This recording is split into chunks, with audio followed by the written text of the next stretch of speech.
Kapı, hiç kimse dokunmamışken kendi kendine açıldığında, Eleanor elindeki mum sönmüştü.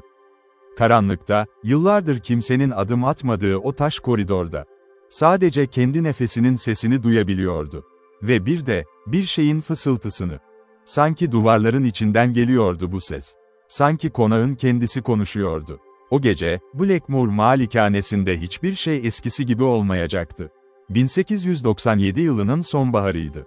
İngiltere'nin kuzeyinde, Yorkshire kırsalının sisli tepelerinde yükselen Blackmoor malikanesi, kasabalıların, sessiz konak diye andığı, gizemli ve terk edilmiş bir yapıydı. 30 yıl önce, malikanenin son sahibi Lord Edmund Blackmoor'un gizemli ölümünden sonra kapıları kapanmış, pencereleri tahtayla kaplanmış ve bir daha kimse içeri girmemişti. Eleanor Whitmore, Londra'da yaşayan genç bir tarihçiydi. Üniversitede eski İngiliz aile şecereleri üzerine çalışıyor.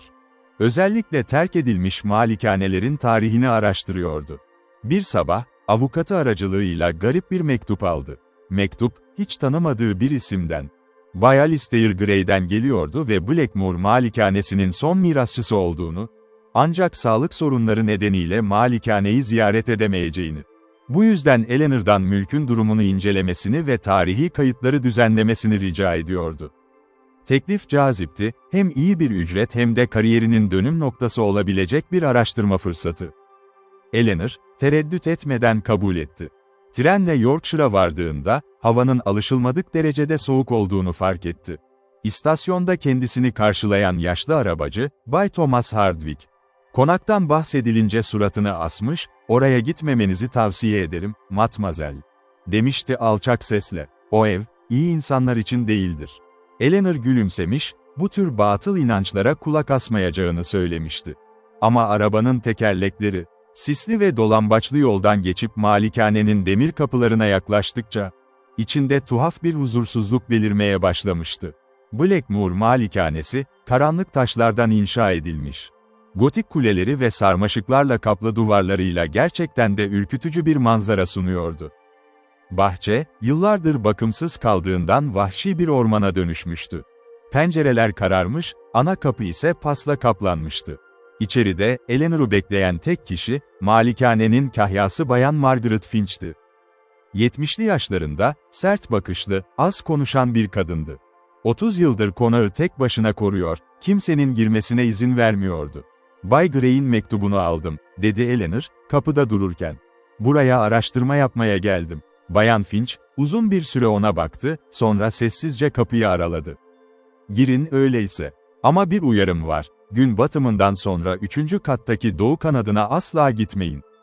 Eleanor bu tuhaf uyarıyı bir hizmetçinin batıl inancı olarak değerlendirdi ve gülümseyerek içeri girdi. Ama koridorlardan geçerken, tozlu portrelerin gözlerinin kendisini takip ettiğini hissetti. Duvarlardaki eski saatler, hepsi aynı saatte, gece yarısında durmuştu. Kendisine ayrılan odaya yerleşen Eleanor, akşam olduğunda malikanenin kütüphanesine indi.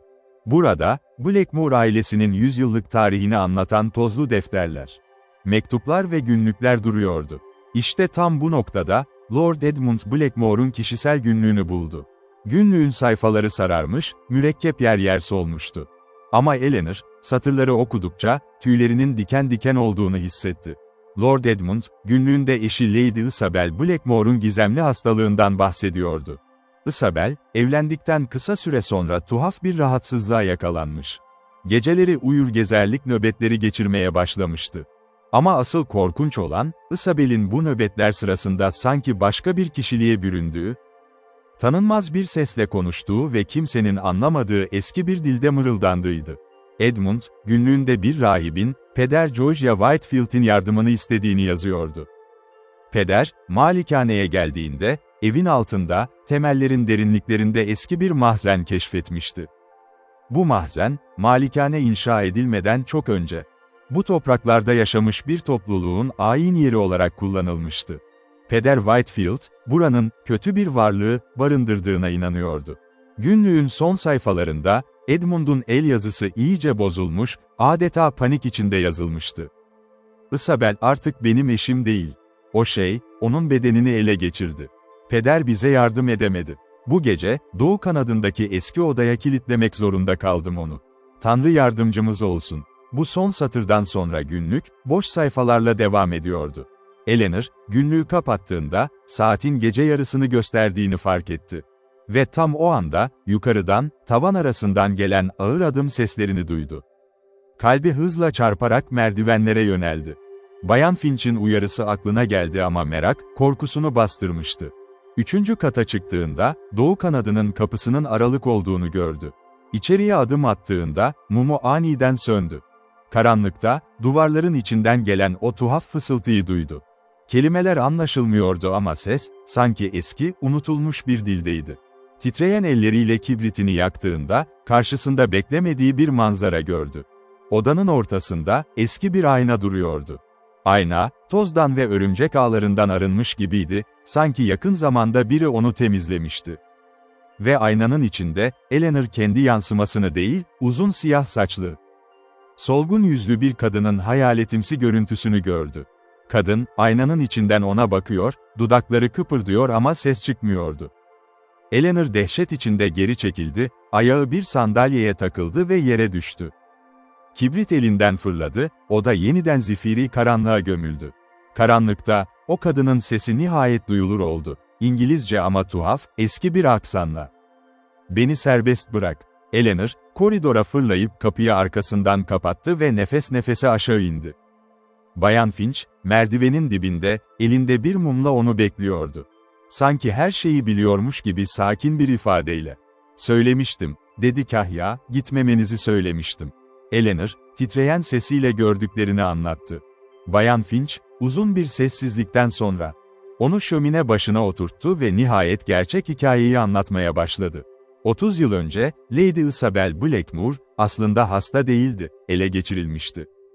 Peder Whitefield'in bulduğu eski mahzen, yüzyıllar önce bu topraklarda yaşamış ve Roma işgalcileri tarafından katledilmiş bir Kelt topluluğunun kutsal alanıydı. Topluluğun son rahibesi, ölmeden önce topraklara bir lanet bırakmış. Ruhunun asla huzur bulamayacağını, gelecekte bu toprakları ele geçirenlerin soyundan birine musallat olacağını söylemişti. Isabel, bu ruhun hedefi olmuştu. Lord Edmund, eşini kurtaramamış, çaresizlik içinde onu doğu kanadındaki odaya kilitlemişti. Ama birkaç ay sonra, Isabel gizemli bir şekilde kaybolmuş. Sadece odadaki büyük ayna kırılmadan kalmıştı. Lord Edmund, eşinin ardından delirmiş, bir yıl sonra da aynı odada ölü bulunmuştu. Yüzünde tarif edilemez bir dehşet ifadesiyle. Bayan Finch, o zamanlar genç bir hizmetçiydi ve olanlara şahit olmuştu. Ailenin son isteği üzerine, malikane kapatılmış ama o, buradan hiç ayrılmamıştı. Sanki bir borcu ödercesine, evi ve içindeki sırrı korumaya devam etmişti. "O ruh hala orada," dedi Bayan Finch alçak sesle. "Aynanın içinde hapsolmuş durumda. Ara sıra, birileri onu görüyor, sesini duyuyor. Ama kimse ona yaklaşmamalı. Çünkü serbest kalmak istiyor ve bunun için bir bedene ihtiyacı var." Eleanor, korkusuna rağmen, tarihçi merakını bastıramadı. Bu hikayenin ardında yatan gerçeği öğrenmek istiyordu. Belki de ruhu gerçekten serbest bırakmanın bir yolu vardı. Belki de 30 yıldır süren bu lanetin bir sonu olabilirdi. Kütüphaneye geri döndü ve Peder Whitefield'in notlarını aramaya başladı. Saatler süren aramanın ardından, tozlu bir sandığın dibinde, Peder'in el yazısıyla yazılmış bir mektup buldu. Mektup, Peder'in bir meslektaşına, Peder Nathaniel Cross'a yazdığı, hiç gönderilmemiş bir mektuptu. Mektupta Peder Whitefield, ruhu tamamen yok edemediğini, sadece geçici olarak aynaya hapsedebildiğini yazıyordu. Ruhu gerçekten serbest bırakmanın, yani onu bu dünyadan tamamen ayırmanın tek yolu, kadim ayinin tam tersini uygulamaktı. Aynayı, rahibenin öldüğü asıl kutsal yerde, mahzende kırmak ve üzerine belirli kelimeleri okumak. Eleanor, mektubu okurken heyecanla ürperdi. Ama iş bu kadar basit değildi. Mahzenin yeri artık bilinmiyordu. Üstelik gece yarısını çoktan geçmişti ve doğu kanadındaki o varlık, onun kendisini fark ettiğini biliyordu. Bayan Finch'e döndüğünde, Kahya'nın yüzü bembeyaz kesilmişti. "Mahzenin yerini biliyorum," dedi titreyerek. "Ama oraya gitmek, hayatınızı tehlikeye atmak demek." Eleanor kararlıydı. Bayan Finch, istemeye istemeye ona yardım etmeyi kabul etti. Mumları ve pederin mektubunu alarak, konağın mutfağının altındaki gizli bir kapıya yöneldiler. Kapı, yıllardır kimsenin dokunmadığı, taş bir merdivene açılıyordu. Merdivenlerden inerlerken, hava giderek soğuyor, nem kokusu yerini tuhaf, tatlımsı bir kokuya bırakıyordu. Aşağıda, eski bir taş oda buldular, duvarlarında, anlaşılamayan sembollerle kaplı kabartmalar vardı. Odanın ortasında, kırık taş bir sunak duruyordu, sanki yüzyıllardır orada bekliyordu. Ama Eleanor'un dikkatini çeken şey, sunağın üzerindeki küçük, paslı bir kutuydu. Kutuyu açtığında, içinde eski, el yazısıyla yazılmış bir parşömen buldu. Bu, Peder Whitefield'in bahsettiği kadim ayin metniydi. Tam o sırada, üstlerinden, malikanenin derinliklerinden bir çığlık yükseldi. Isabel'in ruhu, aynadan çıkmış, artık serbestçe dolaşıyordu. "Geç kaldık," dedi Bayan Finch dehşetle. "Bize doğru geliyor." Eleanor, elindeki parşömeni sıkıca tutarak, doğu kanadına doğru koştu. Bayan Finch, korkusuna rağmen onun yanından ayrılmadı. Merdivenlerden çıkarken, havada o tuhaf, tatlımsı koku giderek yoğunlaşıyor. Duvarlar sanki nefes alıyormuş gibi titriyordu. Doğu kanadındaki odaya girdiklerinde, aynanın önünde, hayaletimsi bir figür duruyordu. Lady Isabel Blackmore'un ruhu, 30 yıl önceki haliyle, solgun ve öfkeli. "Sonunda," diye fısıldadı ruh, sesi artık daha net duyuluyordu. "Birisi geldi. Beni bu hapisten kurtaracak birisi."